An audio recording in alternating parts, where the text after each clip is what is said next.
Hey guys, Kimmy Vapes here. Welcome back. Today I'm going to be reviewing the JoyeTech Teros Refillable Pod Kit. Let's go ahead, have a vape, go down below, and see what comes with it.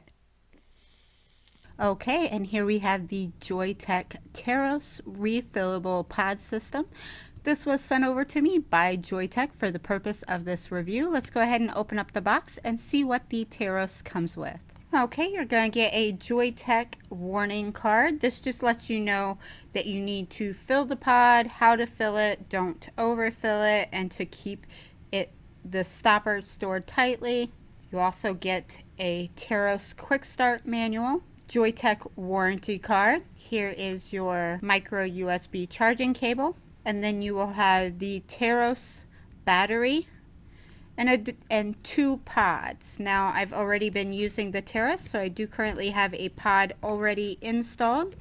Here is the battery with a pod already installed. The battery is an internal 450 mAh battery. It is a constant output of 1.85 volts, which JoyeTech touts it as having a longer battery life since it is a constant output, meaning that as you vape it, it's going to consistently give you 1.85 volts all the way to the end of the battery's cycle. On the side here, you'll see your micro USB port for 2 amp quick charging.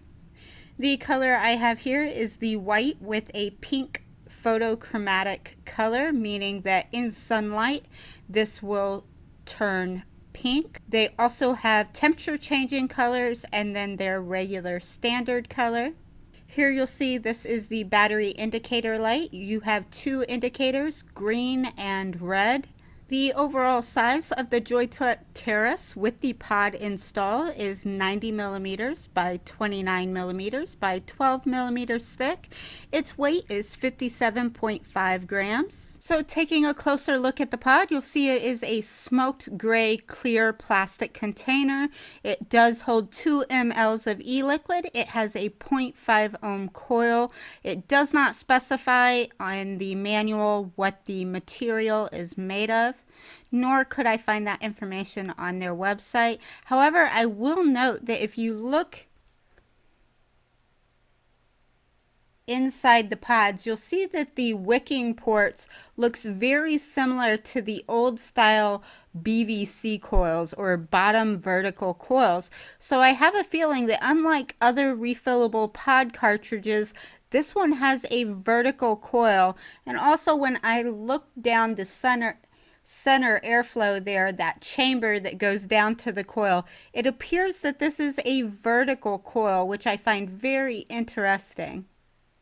And then we have our side fill port here where you can just pop open the gasket to fill with e-liquid.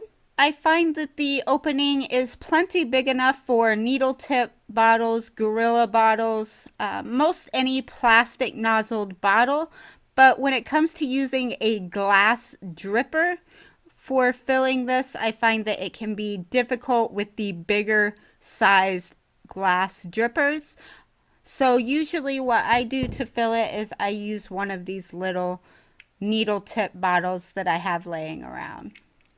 All right, so once you've let your pod fully saturate, to place it in, you're going to see a little rubber nozzle down there at the bottom. Again, that is where the puff activator airflow chamber is. So you'll look at the bottom of your pod, find that hole, line up the hole to the rubber gasket, and place the pod in and snap it down. So that's the up and close look at the JoyeTech Teros. Let's go back up top and I'll give you my thoughts and opinions. Okay, so that was an up and close look at the JoyeTech Teros refillable pod system. So what are my thoughts? Let's get right into the pros. So the first pro is going to be the quality. It's very well machined. I love that the outside is made of metal. It gives it some weight and it gives it some durability. The paint finish on here is wonderful. I've been using this device for over 2.5 weeks now, and I can say I've been sick with the flu for the last 2 weeks, is why you guys have not seen any videos from me. And being sick, the only thing I could really vape on was a pod system, and this ended up being my go-to pod system.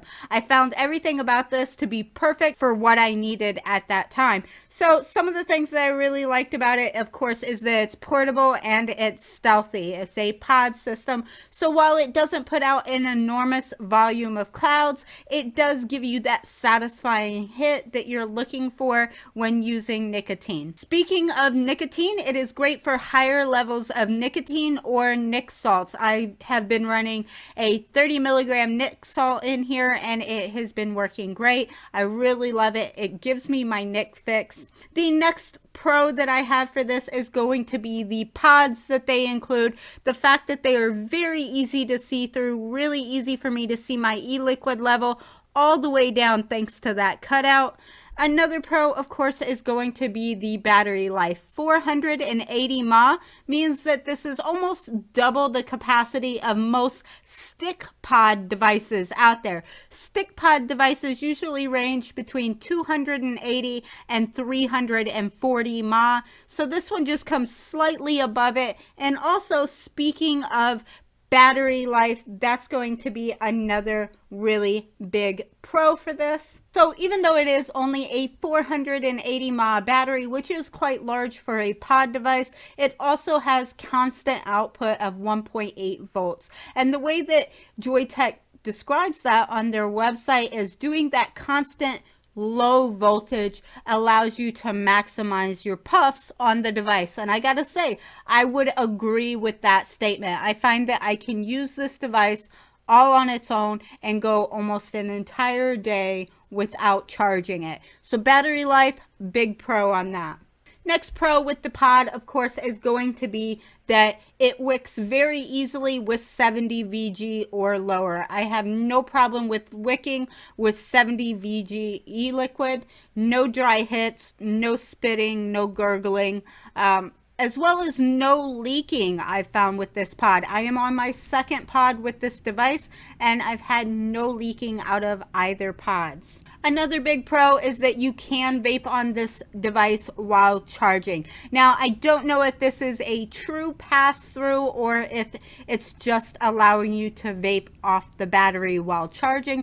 But again, while I was sick, I was using this device solely, no other devices, so I did sometimes vape on this while charging and had no problems. Now let's go over some cons here. So the first thing I'm going to get into is some subjective, I don't want to call them pros or cons. So these are just going to be some things that may be subjective to the consumer or the user or someone looking to use this device. It has a loose mouth to lung draw. I actually enjoy the looser mouth to lung, so let me go ahead and demonstrate.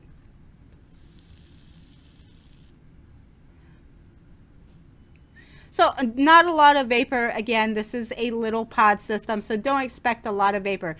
But because it is a loose mouth to lung draw, you can also direct lung on this.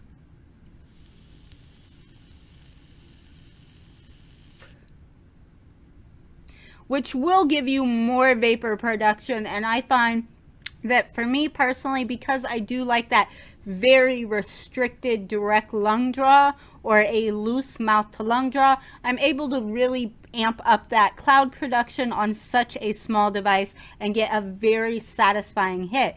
Now, because it is a loose mouth to lung draw, I don't get that throatiness. I don't get that hit in the back of the throat that I get with other tighter draw mouth to lung. So again, that's subjective. It may be a con to some and it may be a pro to others. For me, it's a pro with the way that I vape. So now let's go into actual cons. So one of the cons would be that it's not suitable for high VG max VG e-liquids. Because it is a pod device and the wicking ports are so small, you're not really going to be able to use anything higher than a 70, maybe an 80 VG. I really would not recommend putting 80 VG or 90 VG e-liquid in this, just because it is so small and it only fires at 1.85 volts. That means that that coil does not get really warm, so it doesn't give that e-liquid a chance to thin out the viscosity of it. It stays rather thick in there, so anything higher than a 70 VG I wouldn't really recommend. Again, for me, no big deal. Most of the e-liquids I use are 70 VG anyway, but if you're somebody that uses max VG e-liquids, know that this pod system may not be able to handle higher VGs. And that's all the cons I have for this device. Really, this has been my favorite pod system device so far out of all the pods that I've reviewed. So if you're interested in it, you can go straight to JoyeTech's website and pick one up, or you can just Google Foo and find them. Thanks again, guys, for watching. If you like this video, give it a thumbs up. If you're not already, click that subscribe button. And if you are subscribed, don't forget to hit the little bell notification icon so you get notified the next time I upload a video. Thanks for watching, you guys. Bye-bye.